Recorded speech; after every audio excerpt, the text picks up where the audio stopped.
There wasn't really too much to talk about in the news this week, but I do feel like this is something that's worth mentioning. I know this game is kind of old. I mean, it's actually several years old, but Marvel vs. Capcom Infinite from 2017 recently got modded and is actually beginning, um, I wouldn't say mainstream attention, but it's something that a lot of different video game sites are talking about. And I think it's something that should have been done a long time ago, and I think it's something that Capcom should have did when they had released, like right after they had released Marvel vs. Capcom Infinite back in 2017.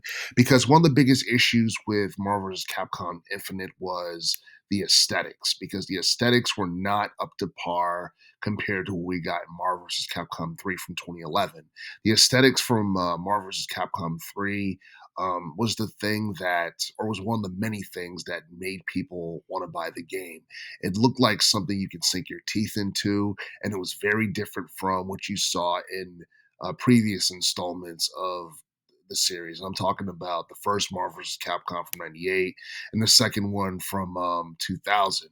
And some people felt like Marvel vs. Capcom Infinite was kind of a step, backwards in some ways, not only in terms of aesthetics, but in terms of gameplay, only because we went from 3-on-3 gameplay to two versus two gameplay. And I know Capcom was trying to go back to its roots with Marvel vs. Capcom Infinite because, the original Marvel vs. Capcom game was 2-on-2, but back then that was something that was necessary because the quality of gaming was different and there were limitations on older game systems back in the day compared to what we have now.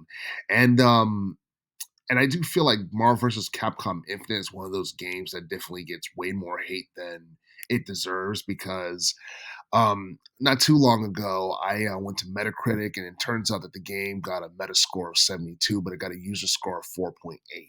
Now, I think that's something that's kind of unfair, and I do feel like Marvel vs. Capcom Infinite came out in a year where there was a lot of high profile like video game releases in general, to a point where it just got overshadowed. Because you look at 2017, we had games like Zelda Breath of the Wild, Super Mario Odyssey, Assassin's Creed Origins, Injustice 2, Resident Evil 7, Biohazard. um we had like various games that came out. I mean, hell, we even had Call of Duty World War II that came out back in 2017. So 2017 was a star-studded year for video game releases, and I would say that that year kind of, in some ways, rivals 2023 in relation to video game releases overall. Some people would probably say 2018, closely rivals 2023 in terms of video game releases. It really depends on who's giving the opinion, but I do feel that Marvel versus Capcom Infinite. I feel like if we got the mod that back then that we have right now, I feel like the score would have been a lot better. Not just the meta score, but the user score would have been better. Critics would have had better things to say about the game when it first came out. And a lot of people are wondering when Marvel vs.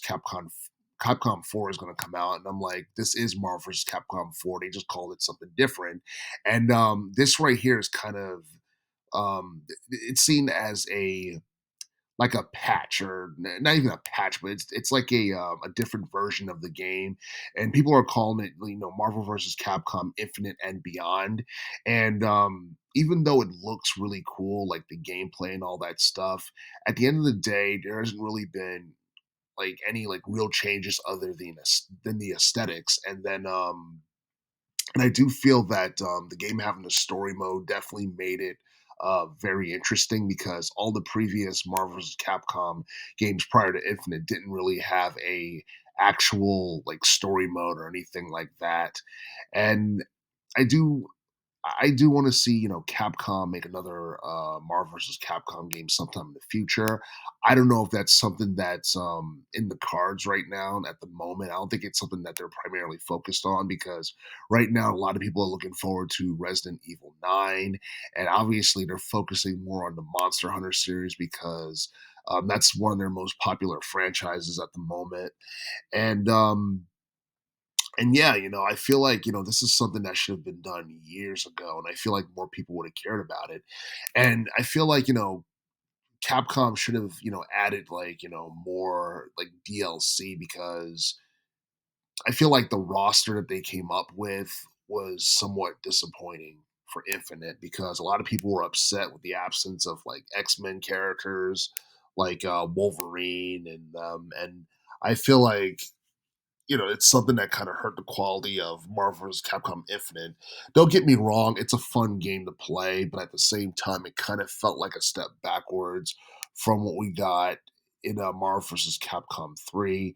And I feel like, this fan mod was something that needed to be done because it added some life and it added some intrigue into a game that came out several years ago that a lot of people have forgotten about by now.